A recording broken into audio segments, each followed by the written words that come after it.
नमस्कार दोस्तों, मैं आलोक सिंह कोचिंग जंक्शन के इस प्लेटफॉर्म से आपको सादर प्रणाम करता हूं, नमस्ते करता हूं। और सबसे महत्वपूर्ण बात जो है कि हम लोग कोरोना जैसी महामारी के बीच में भी अपनी पढ़ाई लिखाई को कंटिन्यू रख पा रहे हैं। थोड़े बहुत डिस्टर्बेंसेज हो रहे होंगे, लेकिन उसके बाद भी आप कंटिन्यू रख पा रहे हैं, यह हमारे आपके लिए बहुत बड़ी बात है। और इसी जोश और जुनून को आप बनाए रखिए, पढ़ाई करते रहिए। वीडियोज़ आपको मिलते जाएंगे और उसको कई बार सुना करिए। जहाँ पर भी कोई डाउट हो तो एक दो बार उसको फिर से बैक जा कर के सुना करिए, ठीक है ना। तो ऐसी स्थिति में जब हम बात करेंगे तो आप देखेंगे कि हमारे जो भी टॉपिक्स हैं यह क्लियर होते जाएंगे। और इस समय ऐसा टॉपिक चल रहा है संविधान के अंतर्गत जिसको हम यह कह सकते हैं कि जनरली हम इसे नहीं पढ़ते हैं या रेयर पढ़ा जाता है, ठीक है ना। तो इस चीज़ को मित्रों ध्यान देना है कि हमें पढ़ाई ज़बरदस्त ढंग से करनी है। चलिए आगे देखा जाए कि क्या हम पढ़ रहे थे। तो यहाँ पर आप देखेंगे कि जब हम आगे देखते हैं तो क्या कहा जा रहा, भाग 12, ठीक है। भाग 12 यह कह रहा है, इसमें क्या क्या बातें हैं। वित्त है, संपत्ति है, संविदाएं हैं और वाद, ठीक है ना। वित्त है, संपत्ति है, संविदाएं हैं और वाद है, ठीक। तो जब हम यहाँ पर यह टॉपिक पढ़ रहे हैं तो देखिए यह कैसे है, कैसे विकसित हो रहा है। हमारे संविधान निर्माता किस तरीके से इस टॉपिक को जो है आगे बढ़ाए हुए हैं कि ताकि भारत में किसी भी प्रकार के कर के कलेक्शन में, उसके बंटवारे को लेकर के किसी प्रकार की कोई दिक्कत न रहे। तो 264 क्या कह रहा है। 264 में कह रहा है कि अनुच्छेद 280 के अंतर्गत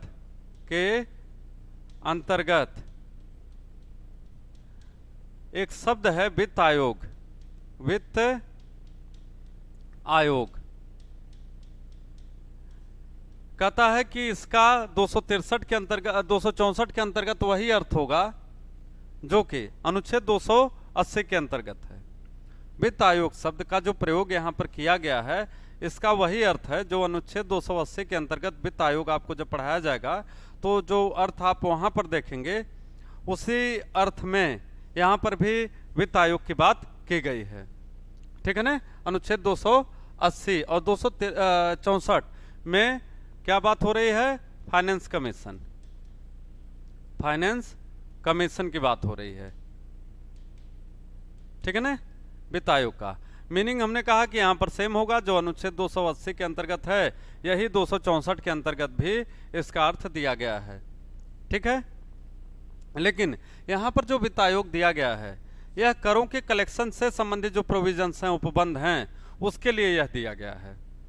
कर के कलेक्शन के लिए जो टैक्स हैं, टैक्स का जो कलेक्शन करते हैं उसके लिए दिए गए हैं। तो अब आगे थोड़ा सा हम लोग आगे बढ़ें तो 265 में क्या कहा जा रहा है। कहता है कि विधि के प्राधिकार के बिना करों का अधिरोपण न किया जाना। तो कहता है कि किसी भी केंद्र सरकार अथवा राज्य सरकार, केंद्र सरकार अथवा राज्य सरकार जब भी कोई कर लगाएगी, जब कोई कर लगाएगी तो इसका सीधा सा तात्पर्य क्या होगा। इसका सीधा सा तात्पर्य होगा कि यह कर उसी रूप में लगाए जाएंगे जो संविधान में वर्णित नियम दिए गए हैं। तो इन विधियों के परे, इनसे अलग होकर के किसी भी प्रकार का कोई कर नहीं लगाया जा सकता है। विधि के प्राधिकार के बिना करों का अधिरोपण न किया जाना, मतलब ऐसे किसी कर का अधिग्रहण, कलेक्शन जो है सरकार के द्वारा नहीं किया जाएगा जिसकी संविधान उन्हें इजाजत नहीं देता है।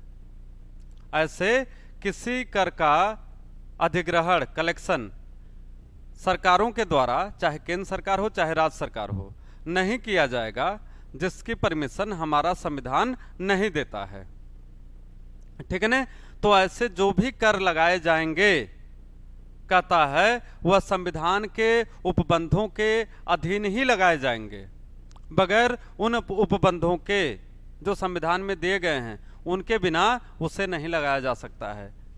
ठीक है ना? यह थोड़ा सा टॉपिक डिफरेंट टाइप का है, कर के लिए है, टैक्स के लिए है, तो थोड़ा सा कभी कभी आपको बोरिंग लग सकता है, लेकिन ध्यान से सुनते जाइएगा तो बिल्कुल बोरिंग नहीं है, बहुत इंटरेस्टिंग है। हमारा पूरा राजस्व यहीं से मिलता है।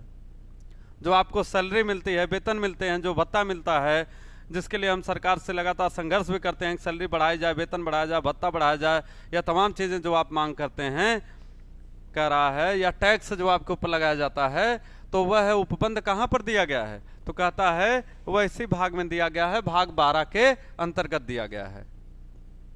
ठीक है ना? तो यहां पर यही कह रहा है कि विधि के प्राधिकार के बिना करों का अधिरोपण न किया जाना। ठीक है?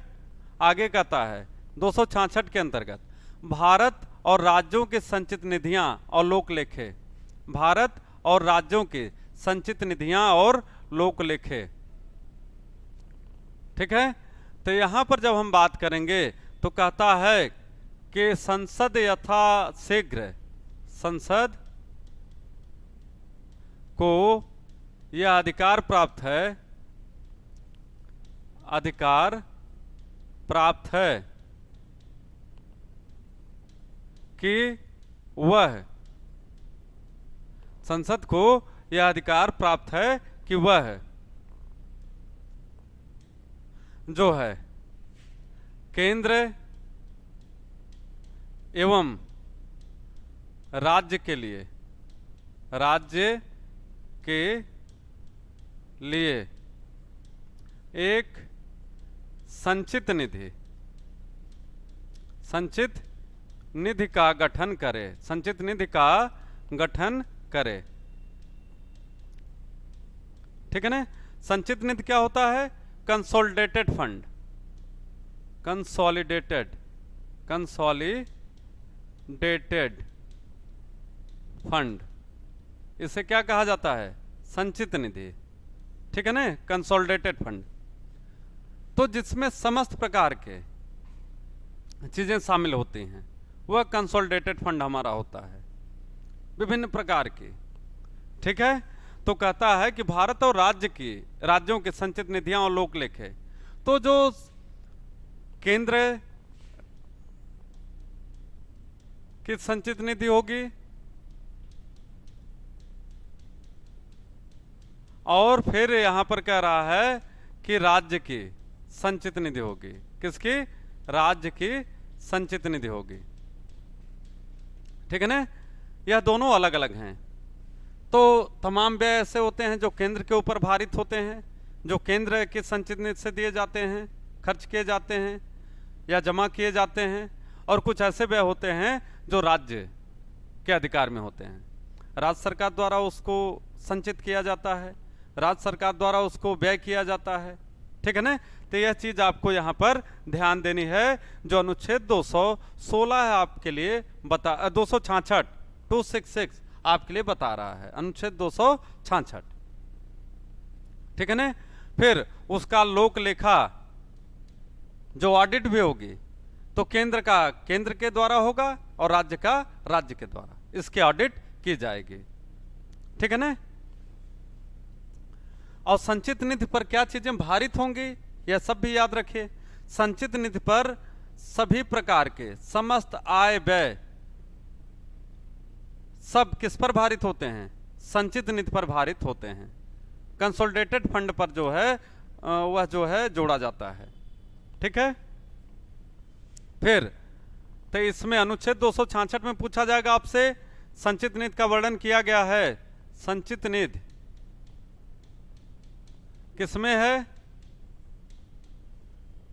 केंद्र और राज्य के लिए, तो याद रखिएगा अनुच्छेद 266, अनुच्छेद 266 में यह बात दी गई है। ठीक है। अनुच्छेद 267 अगर हम बात करें तो आकस्मिकता निधि, आकस्मिकता निधि जिसे हम क्या कहते हैं, कंटिंजेंसी फंड, कंटिंजेंसी फंड की बात की गई है। ठीक है ना। आकस्मिकता निधि को क्या कहा जाता है, कंटिंजेंसी फंड, कंटिंजेंसी फंड। ठीक है, वह आकस्मिकता निधि है। इसका वर्णन कहां पर किया गया है, तो कह रहा है कि अनुच्छेद 267 के अंतर्गत। ठीक है, थोड़ा इसकी व्याख्या समझिए। तो जो आकस्मिकता निधि है यह किसके अधीन होगी, केंद्र में राष्ट्रपति, केंद्र में राष्ट्रपति और राज्य में राज्यपाल, राज्य में राज्यपाल। ठीक है ना। यह चीज आपको याद रखनी है। केंद्र में आकस्मिकता निधि का हेड कौन होता है, राष्ट्रपति होता है, और राज्य में कौन होता है, राज्यपाल होता है। तो यहां पे क्या बताया जा रहा है, कहता है कि संसद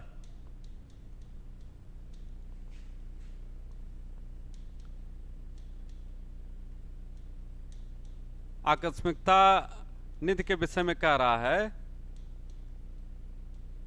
कि संसद विधि द्वारा यह उपबंध कर सकेगी कि, यह उपबंध कर सकेगी कि केंद्र में राष्ट्रपति के अधीन कुछ आकस्मिक निधि हो,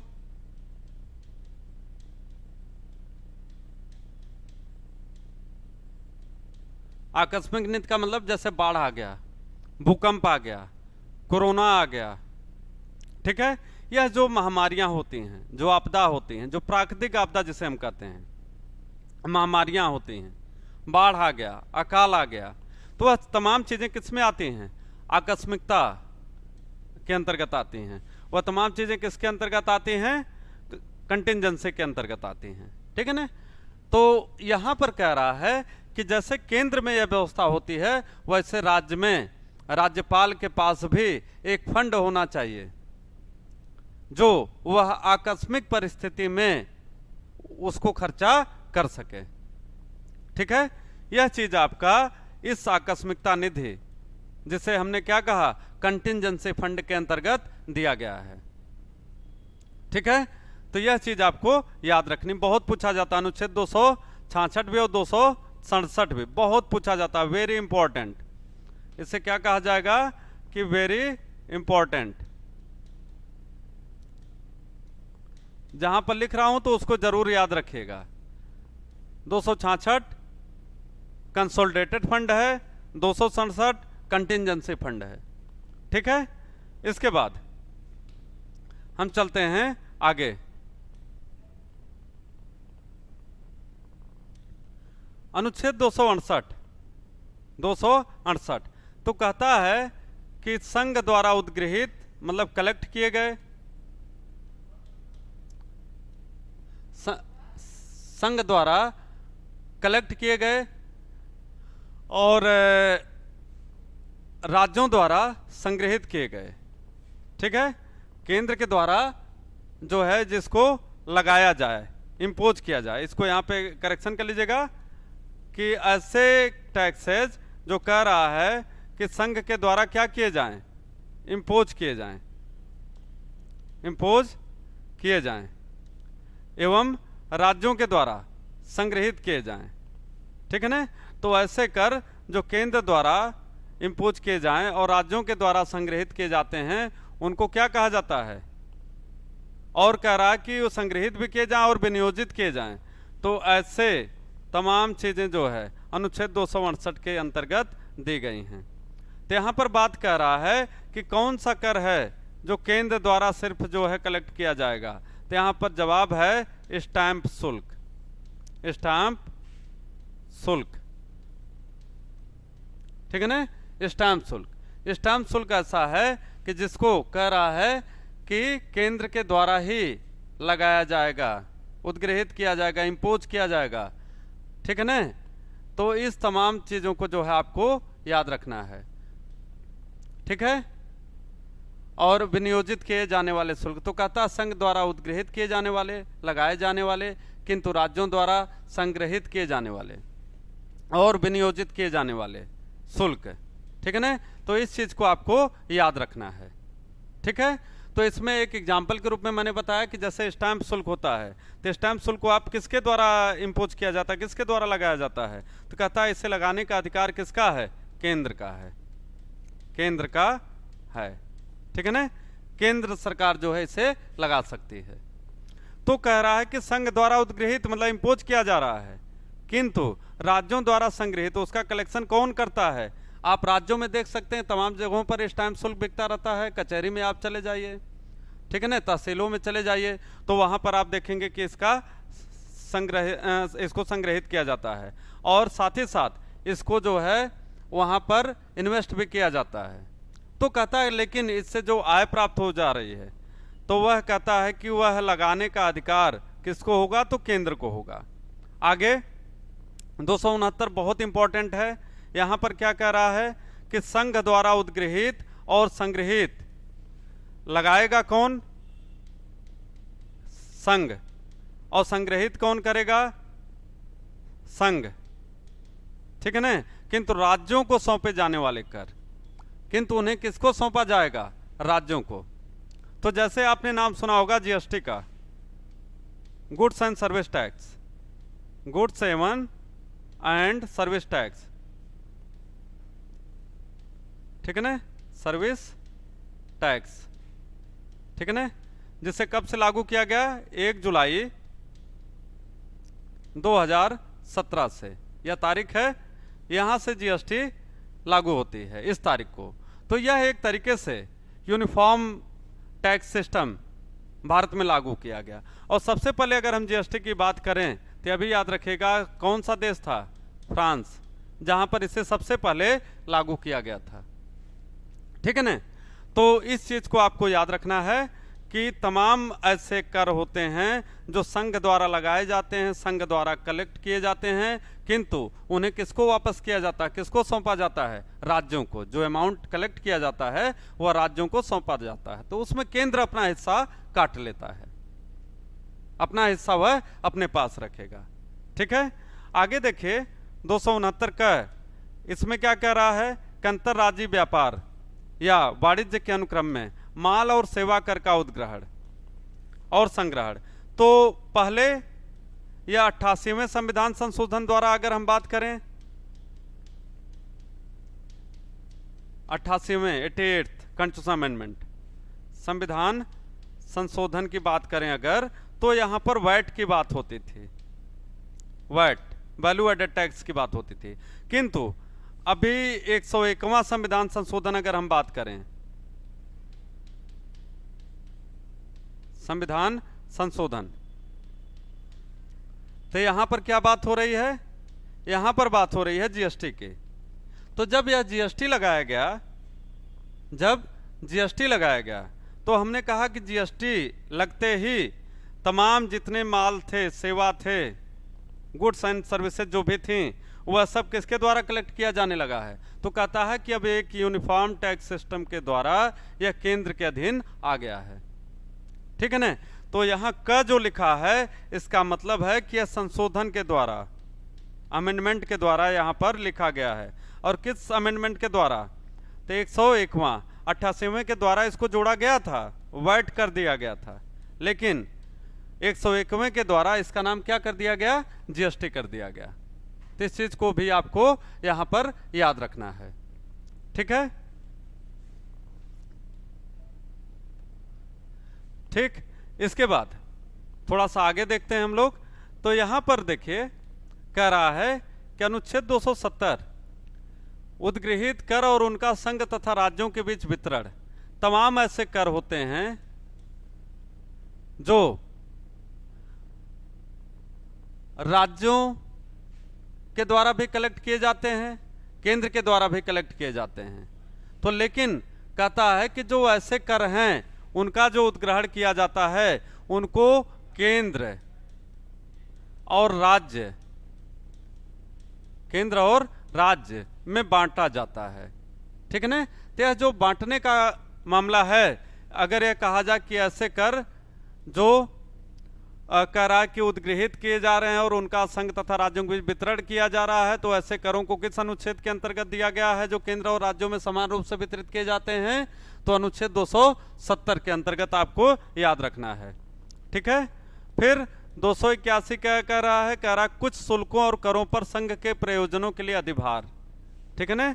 कुछ ऐसे शुल्क हैं और कर हैं जिन पर संघ के प्रयोजनों के लिए अधिभार, तो वहां पर केंद्र को जो है थोड़ा सा एडवांटेज प्राप्त होता है, मतलब केंद्र के हिस्से में ज्यादा हिस्सा उसका जाता है।